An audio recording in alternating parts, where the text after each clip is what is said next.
Prensa con Gustavo Alegret.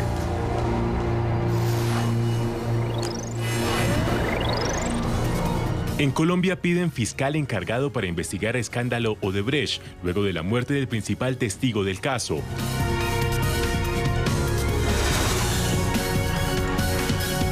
Porque a pesar de las pruebas de las agencias de inteligencia, el presidente Trump no condena los actos del príncipe saudí.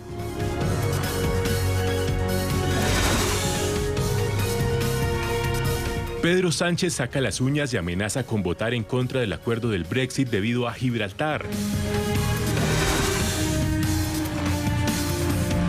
¿Y qué deporte se está robando la atención entre los más jóvenes en Estados Unidos? Aquí comienza Club de Prensa con Gustavo Alegret. Club de Prensa es patrocinado por Tecnoglass, Alusions y Energía Solar IS Windows. Mesa de trabajo hoy en este Club de Prensa que la vamos a compartir con el profesor Eric Langer de la Universidad de Georgetown, con Vanessa Jacklitz, corresponsal de Antena 3 Televisión en Washington y también colaboradora del periódico El Rotativo La Razón de Madrid, y con José Díaz Briseño, que es corresponsal del diario Reforma de México, aquí en la capital estadounidense. Señoras, caballeros, buenos días. Buenos días. Siempre en la universidad siempre me lo decían, es damas...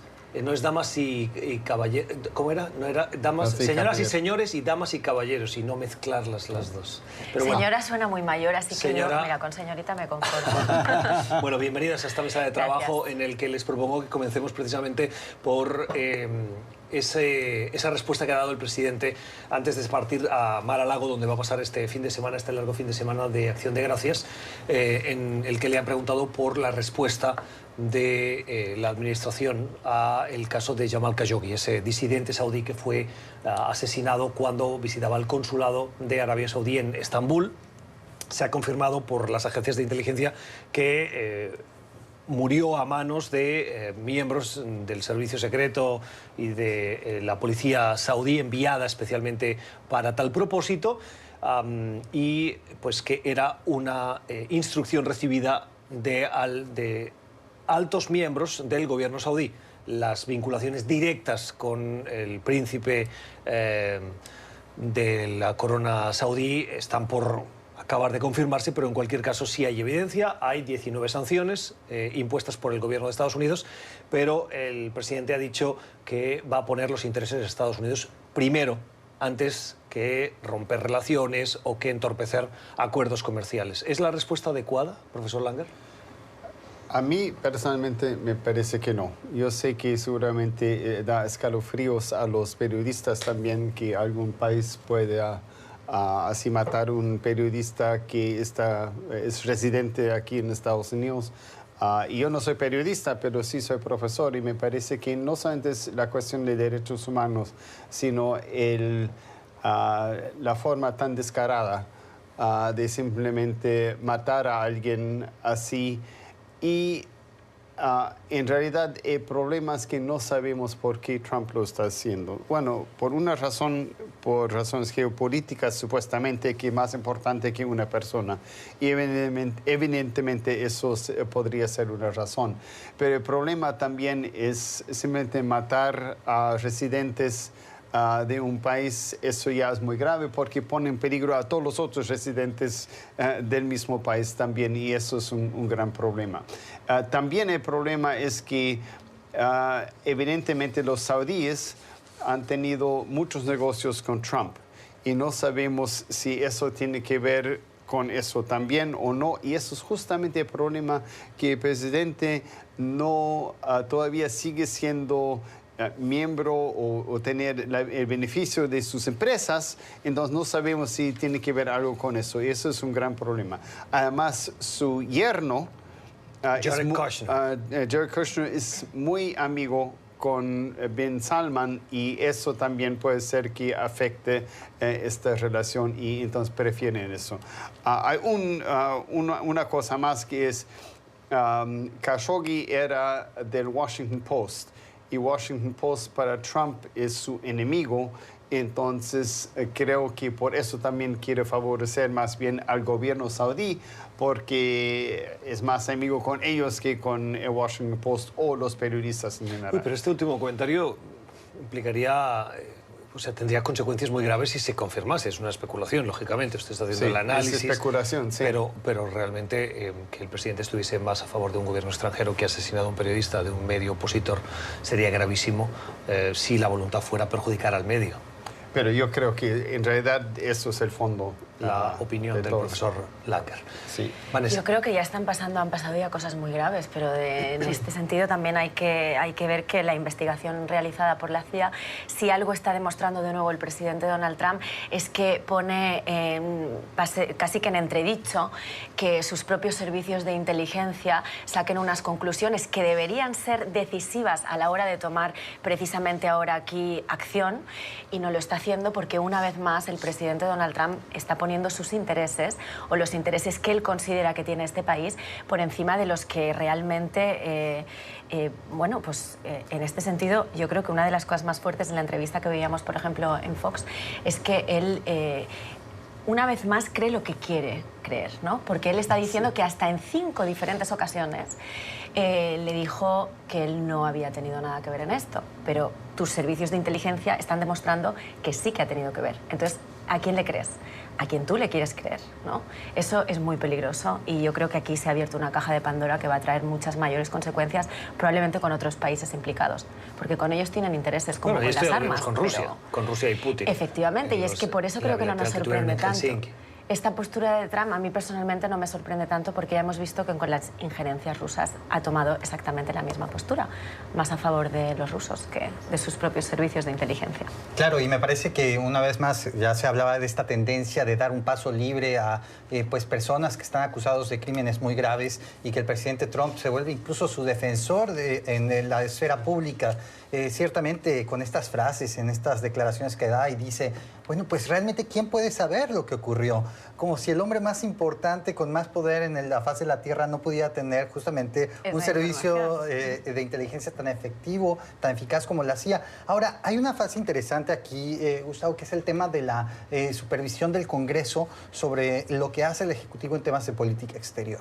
En octubre 10, el presidente del Comité de Exteriores del Senado, el señor Bob Corker, que sabemos que es un republicano, digamos, tradicional, que de alguna manera en algún momento se reveló ante el presidente Trump, envió una carta bajo una ley de derechos humanos pidiéndole saber si una persona específica, en este caso el señor MBS, el señor Mohammed bin Salman, había cometido o estaba involucrado en algún tema de abuso de derechos humanos, ya sea pues realmente asesinatos fuera de cualquier orden judicial y otro tipo de abusos. Y el Ejecutivo en algún momento tiene que contestar directamente esa carta y si encuentra positivo que se encontró algún tipo de abuso, se tiene que imponer sanciones específicas sobre ese individuo. Ayer mismo el señor Bob Corker volvió a insistir al presidente que el Ejecutivo tiene que responder esta carta específicamente sobre el rol del príncipe heredero. Hay que decir ahora, ¿realmente los republicanos se van a volver el contrapeso real en temas de política exterior, incluyendo el próximo Senado, que es todavía más republicano? ¿O realmente veremos al Partido Republicano en el rol que hemos visto ahora, que es realmente darle un libre paso al presidente sin ejercer su labor de contrapesos? En la Cámara Baja sabemos que en la próxima legislatura será una línea más dura, pero justamente si los republicanos no hablan sobre un caso tan emblemático, ¿quién más lo podría hacer? Bueno, y será interesante ver la respuesta que tiene Marco Rubio, el senador de Florida, quien recuerdo que cuando se conoció y estábamos en los primeros estadios de este escándalo internacional, salió en diversos dominicales, en programas de análisis de información política, con un mensaje muy claro y pensado. Se veía porque lo repitió en los diversos programas y es el de que Estados Unidos no puede lanzar un mensaje de posponer o relegar la importancia de la defensa de los derechos humanos y particularmente de la libertad de expresión y particularmente de la persecución a periodistas y particularmente de periodistas que trabajan, como decía el profesor Langer, en medios de comunicación estadounidenses por intereses económicos o intereses militares. Lanzaría un mensaje muy confuso, por decirlo de una manera tenue, a otros problemas que están mucho más cerca. la persecución en Cuba, la persecución en Nicaragua, la persecución en Venezuela. ¿Con qué autoridad creen que podría luego, o que va a poder esta administración luego, exigir, Vanessa, profesor, ese respeto a la libertad de expresión y a la libertad de prensa en esos países? Sí, y eso justamente creo que es lo más peligroso de todo a largo plazo. Y eso es que el presidente Trump vive en su burbuja, en una burbuja en que él recibe y cree la información que quiere creer, no la verídica, sino que él quiere creer. Y como el hombre más poderoso del mundo, hacer eso y entonces también tener como prioridad relaciones económicas con un país que en realidad es una gran potencia de petróleo, pero fuera de eso no tiene mucha importancia económica. Es algo muy, muy preocupante, yo creo, para la democracia, para también lo que sabemos sobre la política exterior de Estados Unidos. Es un tema muy grave, atenta contra la primera enmienda de la Constitución, y tanto que hablamos de otras medidas que se han ido tomando a lo largo de los años, creo que es la primera vez que realmente vemos que un tema de esta magnitud está sentando precedentes y se están poniendo por encima los intereses económicos que incluso cualquier amparo en el tema humano básico de la vida, como es llegar a matar a una persona por sus propios ideales políticos o por defender una idea. Es inaudito. Vamos a cambiar de asunto, vamos a Colombia. Pepe, parece que el escándalo Odebrecht está dando para una serie de Netflix, si se puede decir así. Lo que se ha conocido en las últimas horas es que el informativo de televisión Noticias 1 reveló unos audios en los que el actual fiscal general de la Nación, Néstor Humberto Martínez, trabajó en el pasado, y esto no es algo que sea una revelación, pero trabajó en el pasado para una empresa en la que estaba implicada o que tenía relaciones comerciales con la empresa Odebrecht en la construcción del tramo de la Ruta del Sol que afecta al departamento de Cundinamarca y el Caribe en Colombia. Lo que sabemos es que el rol que tenía como abogado de la empresa el señor Néstor Humberto Martínez le llevó a tener conversaciones con el principal testigo del escándalo Odebrecht de financiación irregular y de manejo de fondos para comisiones, Jorge Enrique Pizano, quien apareció muerto por un ataque al corazón presuntamente, y su hijo envenenado de cianuro a los pocos días. Lo que se sabe de estas revelaciones que ha hecho públicas este noticiero es que el hoy fiscal, entonces asesor de la compañía, estaba al corriente de esas irregularidades en la empresa en la que trabajaba, y ahora la oposición pide su renuncia, y el mismo presidente de Colombia, Iván Duque, ha defendido la necesidad de nombrar a un fiscal especial al estilo de Robert Mueller en Estados Unidos, un fiscal independiente, un fiscal que no sea el mismo fiscal general de la Nación, por esas presuntas vinculaciones, para que investigue el caso. Sí, el señor Martínez tiene un encargo de 4 años, pues básicamente su límite es el próximo 2020, y sin embargo estas voces dentro de la sociedad colombiana para su renuncia pues van creciendo ante estos audios. Como bien dices, una serie realmente de eventos casi fantásticos por esta muerte tan sospechosas de Pizano y su hijo en la propia casa del señor Pizano, después un ataque al corazón y la revelación de un audio que en principio un medio de comunicación en Colombia publica pues solo después de que muere Pizano, y donde se conocen justamente estas revelaciones, donde Martínez en principio está básicamente diciéndole: usted tiene que matar este caso porque no puede avanzar en la investigación más de estas pues presuntos sobornos. Y esto pone en entredicho lo que pues la propia embajada de Estados Unidos en ese país ha calificado como pues básicamente uno de los casos mejor llevados en el castigo a los sobornos de Odebrecht en un país sudamericano. En total sabemos por el caso que se cerró en Estados Unidos que son más de 780 millones de dólares en sobornos alrededor de toda la región, en distintos países, desde México hasta obviamente Brasil, y en Colombia se sospecha que hay alrededor de 11 millones de dólares pues invertidos como sobornos por parte de la empresa. El hecho de que se esté pues poniendo en entredicho la investigación de las autoridades colombianas al tener una persona que en principio está excusada del caso, pero que de todas maneras participa como fiscal general, pues realmente es triste porque sabemos que el tema de la justicia en todos los países latinoamericanos, una justicia independiente es el tema central que ha provocado pues las fracturas de sociedades de Brasil e incluso en países más pequeños como Guatemala. Pero en el caso, por ejemplo, de Colombia sí llama la atención porque una sociedad que había logrado gestionar este caso de una manera positiva, que caiga en el abismo, pues realmente es realmente grave y pues es una moneda al aire el que pueda seguir el señor Martínez. Sí, y en este caso estoy totalmente de acuerdo y con Gustavo, como decía él al principio, esto da para una serie de Netflix, pero probablemente de varias temporadas, ¿no? La realidad siempre supera la ficción. Una vez más, este es un claro ejemplo. Yo creo que en este caso, por un lado, me sorprende de los audios que se han filtrado que se dijera precisamente cuando Pizano le hizo la consulta hace un tiempo. En ese audio se escucha perfectamente como él le dijo, ¿compartimos la información o no hacemos nada? Y él dijo, no, quieto, quieto.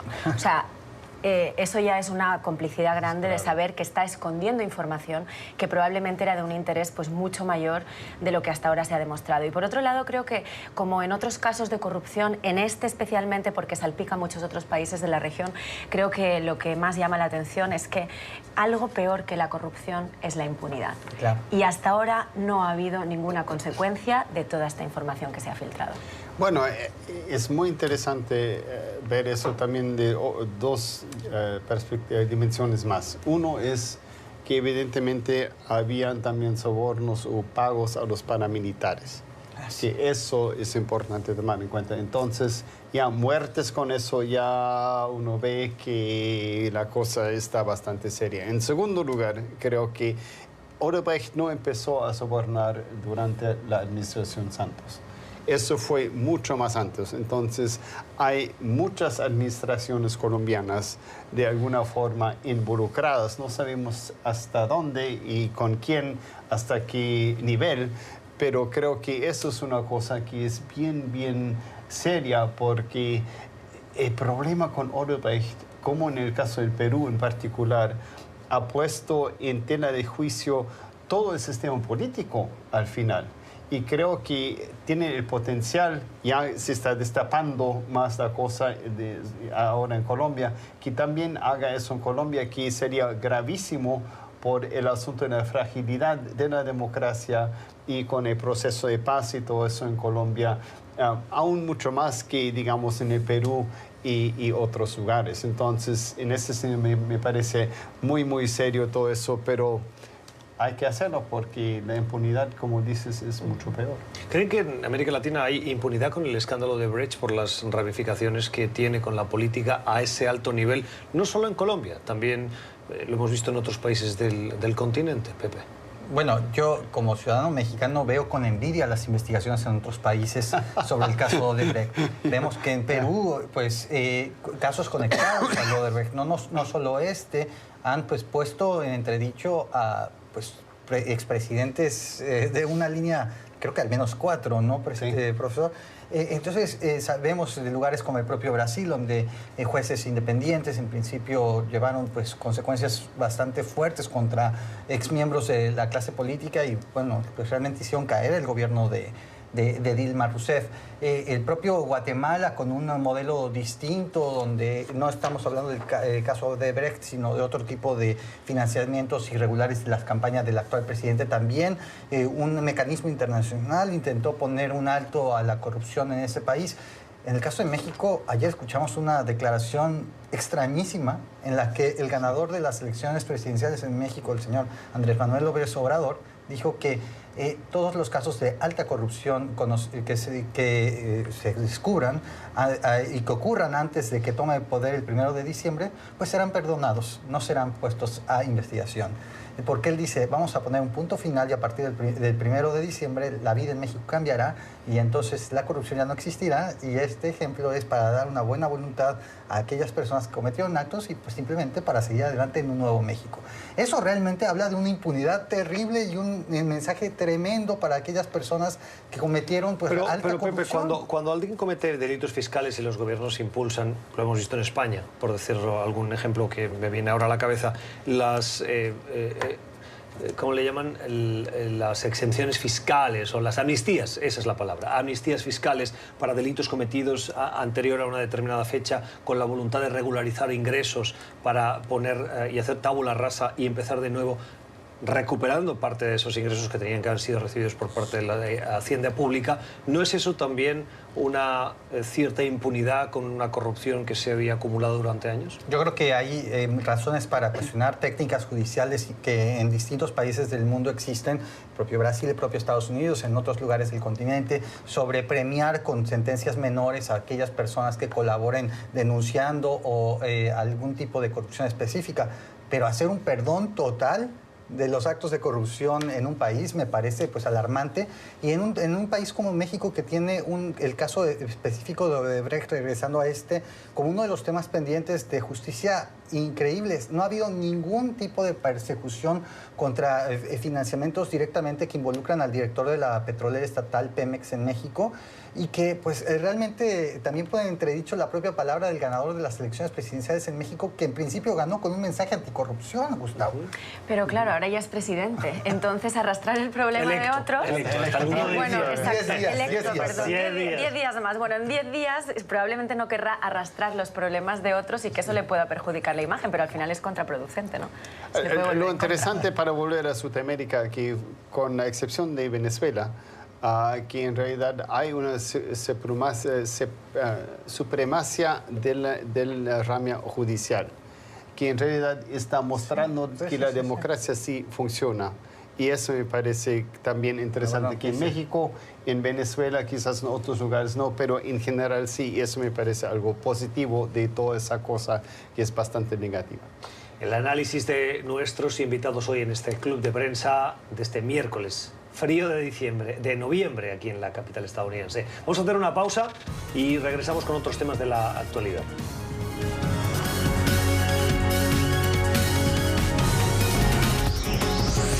Ya regresamos con Club de Prensa.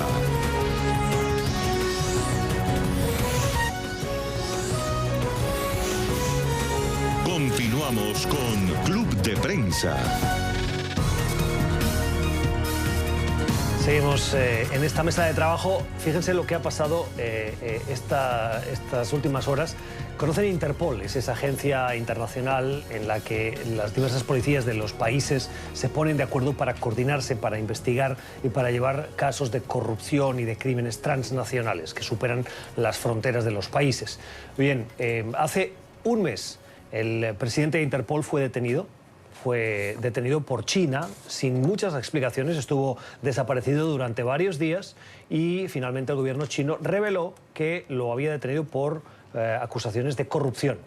Un caso que llevó a su renuncia y se abrió el periodo para buscarle sustituto. Bien, en las últimas horas había dos sustitutos, dos opciones. Uno de los actuales vicepresidentes, que había sido mano derecha del saliente Meng Hongwei, y otro, un candidato ruso. La particularidad del candidato ruso es que generó muchas reticencias por parte de muchos gobiernos internacionales al ver la mano de Rusia de intentar interferir en una organización internacional precisamente de lucha contra la corrupción, corrupción transnacional, y eso le afectaba. Hubo movimientos, pero finalmente el candidato ruso quedó relegado y han elegido a Kim Jong-un, que era, como decíamos, parte de la dirección de Interpol, una de las manos derechas del saliente Meng Hongwei, y que pues ahora asume de manera ya formal la dirección, el liderazgo de esta agencia internacional. Rusia, por su parte, lógicamente a través del portavoz, un portavoz del Kremlin, ha dicho que ha habido una particular interferencia en una organización internacional para la elección de un candidato, como queriendo decir, mi candidato no ha ganado porque han manipulado, han interferido en ese proceso de elección. Profesor, ¿qué nos dice todo esto? Bueno, en primer lugar, sí han interferido. Sí, es claro. que Estados Unidos, Inglaterra en particular, no querían al ruso, que Alexander Prokopchuk, porque Rusia ha manipulado justamente la Interpol para así con mandatos de arresto para opositores al gobierno, etc. Entonces, ir de China, que también es una dictadura, a Rusia, que es un gobierno autoritario, que utiliza más bien la Interpol, entonces realmente hubiera sido algo bastante mal. Entonces, y fue tan desconcertante también que el señor Meng haya ido a China para visitar y lo habían arrestado y ya no podía salir más. Entonces, yo creo que es una cosa más grave de Interpol, porque no es una cosa solamente de un líder u otro, sino que algo sistemáticamente anda muy mal. Porque la Interpol realmente es para capturar criminales a nivel internacional. Y si se abusa eso, como ha hecho Rusia, por ejemplo, y obviamente China también no es libre de acusaciones, eso es muy grave. Bueno, finalmente, para sorpresa de muchos, porque parecía que el candidato que tenía más papeletas para el nuevo puesto era el ruso, pero finalmente esta decisión ha puesto en primera línea al más veterano de todos los vicepresidentes que hasta ahora estaban en la organización, Kim Jong-yang, que ya hemos comentado que todos los nombres en Corea se parecen, pero bueno, él era el más veterano de todos los vicepresidentes y decía que ha sorprendido a muchos, pero al final un poco la lógica ha imperado aquí, ¿no? Porque todos también tenían miedo, precisamente, como está diciendo el profesor, que Rusia utilizara un poco a su antojo, como ha venido haciendo hasta ahora, algunas de las decisiones por encima de los intereses de la propia Interpol. En este caso, por ejemplo, tanto Estados Unidos como Europa eran los menos interesados y también había habido unas amenazas previas por parte de otros países como Lituania o como Ucrania que manifestaron su desacuerdo con la decisión si realmente salían los rusos y ellos, de hecho, amenazaron con salirse de la organización. Entonces creo que al final ha podido más esa presión para que sea el surcoreano el que se encargue de liderar la organización. Sí, y hay que recordar, la propia Interpol tiene un secretario general, que el señor Jürgen Stock, que es realmente el que lleva el día a día de la organización y, sin embargo, el presidente sí tiene cierta influencia. Ahora, hay que decir, para beneficio del auditorio, que todos los reportes sobre Interpol siempre son con una nota preventoria diciendo Interpol tiene muchos límites. Es una colección de agencias de policía que colaboran juntas para la persecución de algunos fugitivos internacionales, pero no es un ente político en sí mismo, requiere justamente de la colaboración de los países miembros, y es ahí donde Rusia desde antes y seguramente todavía a futuro seguirá abusando de este sistema de alertas rojas para la localización de fugitivos, donde se le acusa de manipular justamente para la búsqueda de disidentes del régimen del señor Putin. Ahora, ¿qué pasará con el señor el nuevo vicepresidente surcoreano? Pues básicamente es quien había estado llevando ya la organización desde la desaparición misteriosa del señor Meng, que esta también es otra película de Netflix que hablábamos antes. ¿Cómo un funcionario internacional puede desaparecer en una visita a París y de repente aparecer bajo investigación en China?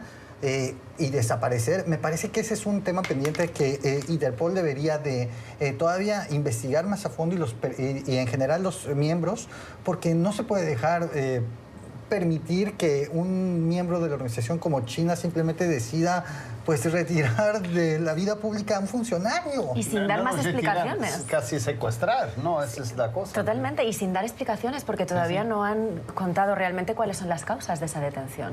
Si se conociesen los detalles, ¿no se podría acabar poniendo en peligro la credibilidad de la Organización Internacional de Policía? Ya están bajo amenaza aquí porque la reputación, yo creo que está por el suelo ahora, porque si uno ve eso, realmente es un problema enorme, que cómo puede ser, como dice Pepe, que lo recogen más y lo hacen desaparecer. Así, el jefe de Interpol, ¿no?, de la policía, ¿cómo puede ser eso? Es una cosa gravísima, y quiere decir que Interpol, como dices, en realidad no tiene ningún poder, ¿no? Y se ha mostrado... En cuanto emiten una circular roja, tiene bastante poder. Sí, es verdad, porque los otros organismos policiales en los otros países hacen caso a esa alerta roja, ¿no? Pero por su propia voluntad, no porque es obligatorio y creo que eso hay que recalcar. Estamos en Club de Prensa. Hacemos una pausa y ya regresamos.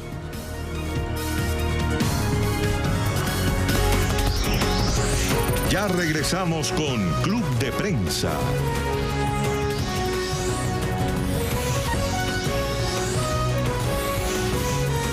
Continuamos con Club de Prensa. Seguimos en Club de Prensa y vamos a hablar de Grecia. Ha habido un informe que ha elaborado el Centro de Estudios Transnational Institute y la FIAN International. Son dos organizaciones que se dedican precisamente a defender el derecho a una alimentación adecuada, rezan sus estatutos. Pues bien, estas dos organizaciones han elaborado este informe y dicen que tras 8 años de crisis en Grecia, el coste de los recortes lo están pagando los griegos, particularmente tiene una ramificación en la que ponen la alerta y es en la inseguridad alimentaria. Y es que los fuertes recortes impulsados, dicen, por la troika por un lado y por la aceptación por parte del gobierno griego por otra, han llevado a los griegos a tener dificultades para una alimentación adecuada y utilizan a los organismos internacionales y a los gobiernos para culpabilizar de la situación. ¿Tienen razón estas organizaciones? Sí, tienen razón. La situación en Grecia es grave, particularmente en el área rural, donde la gente siempre no tiene suficiente para comer, y eso es un gran problema. Y eso tiene que ver más bien con una situación estructural dentro de la comunidad europea. No sé si me vuelvo algo muy así abstracto, pero usted sí. explíquelo y yo se lo aterrizo rápidamente. Bueno, ya, perfecto. No, es que Alemania, Francia se están aprovechando del buen manejo del gobierno allá y también de la alta productividad de la gente allá. En Grecia, en Italia, en otros lugares tienen mucho menos productividad, pero por mucho tiempo el gobierno de Grecia, por ejemplo, estaba dando tantos beneficios a los griegos como a los alemanes, pero no tenía con qué pagar. Y ahora eso se ha revertido y entonces ahora el problema es que la red de seguro social que existe en el país realmente está rota, entonces ya la gente padece de hambre porque ya no hay suficiente ni lo que están dando, está dando el gobierno y menos las ONGs. Eso no funciona realmente porque ONGs son organizaciones que pueden hacer, es como tapar algo con algo completamente inadecuado. Pero, profesor, entonces, eso abre el debate de quién tiene que pagar los excesos de Grecia. Si la Comunidad Europea, entre los que están países cuyas economías son fuertes y crecen a ritmos que probablemente no son los que muchos desearían, pero si los comparamos con la situación en Grecia, es una situación envidiable. Francia, Alemania, Bélgica, Dinamarca y otras naciones cuyas economías sí van a mejores ritmos que la griega y que la italiana particularmente. Y entonces el debate es, si hubo excesos en Grecia, ¿lo tienen que pagar los alemanes o lo tienen que asumir los griegos? Yo soy alemán, yo hablo con mis parientes y dicen, caramba, nosotros no vamos a pagar por eso. Y es verdad de alguna forma, pero el problema es la diversidad misma dentro de la Comunidad Europea. Entonces, de alguna forma la Comunidad Europea también es como un sistema de seguro. Y en el seguro pagas para que a veces pagas más que otros para también estar seguro. Claro, pero esto es como una cena, esto es como una comida de amigos. Exacto. En las que si se dividen las cuentas, al final todo el mundo pide generosamente y no miras tanto los precios, sino los platos. Al millonario allá él paga. Entonces, como que pagamos entre todos, pero cuando uno pide individualmente y no va en grupo, mira la columna de la izquierda y la de la derecha. Y si antes de esa cena se dejan muy claras y muy marcadas las reglas, pues también para bien y para mal las consecuencias hay que acatarlas. Y en este caso no estamos hablando de diferencias entre quién pide postre o quién pide una copa de vino. Es que estamos hablando de gente que no puede acceder a productos de primera necesidad porque ahora está pagando esas consecuencias, ¿no? Y cuando afectan en la cesta de la compra con productos básicos y en temas de alimentación, yo creo que las medidas sí que tienen que ser excepcionales. Y si al final es un conjunto donde hay unas ciertas desigualdades, yo creo que en este caso no habría dudas de que realmente hay que ayudar al que más lo necesita, ¿no? Obviamente hay una lectura mucho más amplia porque hablamos de la Unión Europea, pero me parece también interesante la comparativa que he visto de los expertos recientemente, precisamente por este tema de alimentación, con la gran recesión en Estados Unidos después del crack del 29, ¿no? Y hubo gente que realmente moría de hambre aquí. Y en realidad lo vemos muy lejos, pero no hace tanto. Hay gente que todavía puede contar lo que sufrió. ¿Podemos evitar hoy en día que suceda algo así en Europa? Yo creo que es responsabilidad un poco de todos los países que están al lado. Y creo que no soy ningún adivino al decir que pues justamente estas organizaciones conectan toda esta situación de que 38% de la población rural en Grecia está en peligro de básicamente de pobreza. También dice que 38% de los niños pues padecen algún tipo de pérdida de riqueza. En Grecia también dicen que pues básicamente se ha duplicado justamente la inseguridad alimentaria. ¿Cuáles son las fuentes de esos justamente datos? todo esto es parte del reporte que tú presentaste. Pero lo conectan directamente, justamente lo que quería hablar es a la palabra austeridad, que como sabemos se ha vuelto una palabra maldita al interior de la comunidad europea para atacar principalmente a Alemania. Y el tema es, como bien se decía, ¿cuáles son las consecuencias de una crisis tan grave, ¿no? Sabemos que políticamente en otros países ha sido básicamente el caldo de cultivo del rencor para el surgimiento de movimientos populistas. Y por otro lado también el tema es justamente qué hubiera pasado si en 2015 Grecia no hubiera aceptado el famoso rescate financiero. Para poder contrastar esta pérdida de poder adquisitivo y de una gravísima situación por la que viven en este momento los niños, por ejemplo, griegos, ¿qué hubiera pasado si no hubiera habido ningún tipo de rescate de Grecia en ese momento? Se tiene que volver uno, pensar en los hechos alternativos, y ahí realmente sería hacer futurología de algo que pudiera haber sido un futuro aún peor. Sí, pero me parece que lo interesante es que Alemania y Francia, pero especialmente Alemania y Dinamarca, son los beneficiarios del sistema como está, ¿no? Entonces, lo que tienen que hacer más bien es también los alemanes tomar en cuenta que ser beneficiados por eso también tienen ciertas responsabilidades. En este sentido, creo que lo que pasa en Grecia puede después revertir contra ellos en Alemania también por justamente un gobierno populista que supuestamente se iba a hacer, pero no lo fue. Pero van a haber otras alternativas y más bien ya no de la izquierda, pero quizás de la derecha, de alguna forma. En este momento me parece en Europa es mucho más peligroso que la izquierda.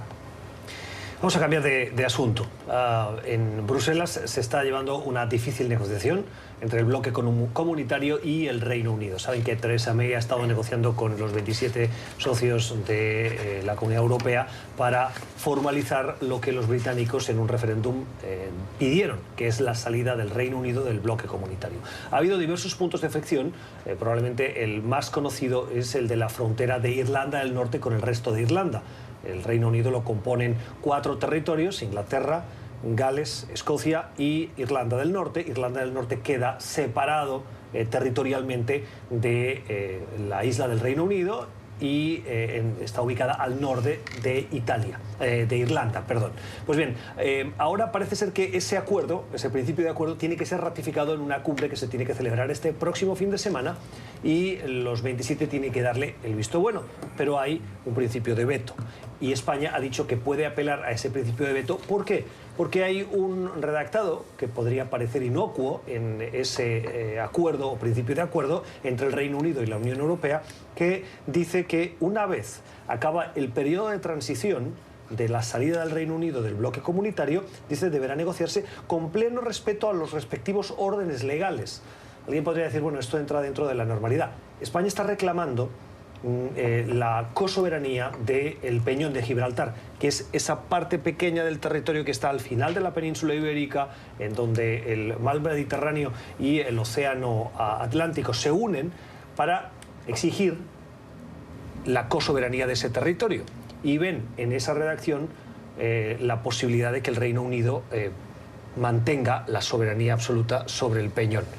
Dice España que eso tiene que reformularse, si no, ejercerán su derecho al veto. Profesor, ¿tiene derecho España a utilizar el veto en la cuestión del Brexit para reclamar un asunto que es bilateral entre España y el Reino Unido? Yo creo que todo es válido y ya hemos visto el problema con Irlanda. En realidad eso parece ser muy parecido porque Gibraltar es parte de España, no de Inglaterra, igual como Irlanda del Norte son un pedacito de la isla de Irlanda. Y en ese sentido también es importante, y obviamente la reclamación del gobierno español ya son siglos que quieren otra vez ese peñón. Y si lo consiguen de esta forma, creo que no, pero eso crea otro problema con el Brexit y lo que los ingleses no hubieran contemplado, y me parece que eso más bien dificulta eso para Inglaterra, porque puede ser que con eso haya, como se dice, la salida dura de Brexit, lo que crea un caos económico para Inglaterra más que todo. ¿Es una anomalía en la Europa del siglo XXI la existencia de ese peñón que controla Gibraltar, que forma parte de la península ibérica, Vanessa? Bueno, yo creo que de este tema lo que sorprende, no sé si llega a ser anomalía o no, pero obviamente es de Gibraltar llevamos décadas y décadas hablando. Lo que a mí me sorprende, siglos, pero en estas últimas décadas lo que a mí me sorprende es que la postura del actual presidente Sánchez ha sido mucho más firme y contundente, simplemente por hacer esta pequeña amenaza para la elección del domingo, que casi de la postura que se ha tomado en las últimas décadas, porque se ha puesto por encima los intereses diplomáticos y también las buenas relaciones también con la Unión Europea, por encima de cualquier otro interés que ha tenido España en recuperar ese territorio, porque obviamente nunca ha dejado de manifestar su interés por hacerlo. Pero creo que sí sorprende ahora esta contundencia, porque sabemos que el actual presidente es europeísta, él está muy a favor de que la Unión Europea gane cada vez más fuerza, o sea, la presencia de España allí también, y creo que se ha arriesgado mucho ahora con estas declaraciones, porque él está convencido que va a votar que no si no consiguen que se adapte esa última parte que se ha añadido en el texto. Yo no sé si el contexto político español también puede ayudar a entender esa posición del gobierno de Pedro Sánchez. Hay una carrera, si se puede decir así, dentro de las diversas formaciones políticas en España para ver quién es más español o más españolista, particularmente liderada por el Partido Popular, Ciudadanos y el surgimiento, de acuerdo a las encuestas, de formaciones que se sitúan ideológicamente a la derecha del centro-derecha, formaciones como Vox, que algunos dicen que tiene esos tintes populistas o de nacionalismo radical, que hace que con sus propuestas de tinte populista estén ganando adeptos dentro del territorio de los españoles, en España. Y Pedro Sánchez, que es de centro-izquierda, utiliza la cuestión de Gibraltar para decir: aquí, para defender el territorio nacional, no me gana nadie. Pepe. Sí, yo solo haría dos anotaciones. Es natural que se eleven las apuestas en esta redacción específica. Es muy difícil pensar que este fin de semana el gobierno español vote en contra de un acuerdo que ha sido dificilísimo de alcanzar en otras materias y que por esta redacción pudiera quedar suspendido de alguna manera. Es muy difícil pensarlo, pero también es muy difícil pensarlo porque los propios habitantes de Gibraltar, en principio, según entiendo de las encuestas, siguen queriendo ser parte del Reino Unido. Entonces, el pensar que una relación distinta pudiera ocurrir a partir de ahora me parece todavía pues muy lejano. Pero es territorio político. Yo creo que tiene muy buen punto Gustavo cuando menciona precisamente los intereses que puede crearse más allá de la Unión Europea en España, y es que nos acercamos a unas elecciones presidenciales donde el actual presidente, que hasta ahora pues no ha sido un presidente elegido por los ciudadanos, sabe que tiene mucho en juego en España, y hay veces que estas medidas importan e interesan mucho más el defender a España más allá de sus fronteras que tal vez otras, como en este caso, ¿no? Vamos a hacer una última pausa en este club de prensa de hoy para volver y hablar del deporte. El deporte que en titulares les decíamos que si usted sabe qué deporte está robando la atención de los jóvenes en Estados Unidos, al regresar se lo contamos.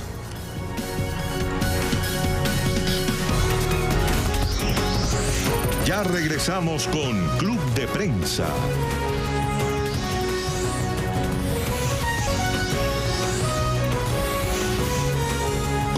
Continuamos con Club de Prensa. ¿Buscan la respuesta a nuestra pregunta? Miren, para empezar, antes de pedirle la explicación al profesor sobre cuál es el deporte que está teniendo un mayor crecimiento entre los jóvenes de Estados Unidos, hay que recordar que lo que en América Latina y en Europa, o en Hispanoamérica, si se puede decir así, en los países donde se habla español o castellano, se llama fútbol, en Estados Unidos se llama soccer. Fútbol, soccer. Y el fútbol americano o fútbol estadounidense es lo que sería, no sé si aquí ya estoy entrando en un terreno que para los expertos me dirían que me equivoco, pero es algo más parecido al rugby que no tanto al fútbol, por ponerles las anomalías. Entonces, tenemos claro que fútbol es soccer y fútbol americano es el rugby con cascos.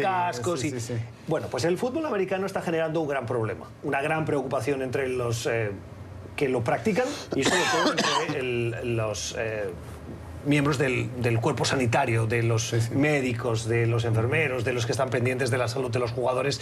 Y es que el constante contacto físico, los golpes, están generando una serie de traumas que tienen consecuencias muy graves para los jugadores. Exacto. Y eso hace que muchos padres de niños adolescentes tengan preocupación de que sus hijos se dediquen a ese deporte por el riesgo que conlleva. Y están jugando ahora a otro juego. ¿Qué juego es ese? ¿Qué deporte es ese que está generando ese interés? Sí, es el fútbol americano, pero ya no con contacto de la misma forma, sino más bien se llama flag football o de bandera. Fútbol de bandera. Pero no es bandera en realidad. Lo que ponen es, en los jóvenes, ponen un cinturón que es fácil de agarrar. Entonces, si alguien tiene la pelota, no, antes en el fútbol americano lo tienes que parar de alguna forma y sea como sea lo paras y así con al porrazo. Lo tienes que tumbar como sea. Exactamente. Y ahora más bien lo único que tiene que hacer el contrincante es agarrar ese cinturón y sacar el cinturón. Con esto el jugador se tiene que parar. Quiere decir que ya hay mucho menos contacto, por lo menos para el que lleva el fútbol, la pelota. Los otros, obviamente, todavía hay más contacto, pero también en este juego el contacto es mucho más limitado que en el fútbol americano verdadero, digamos, original.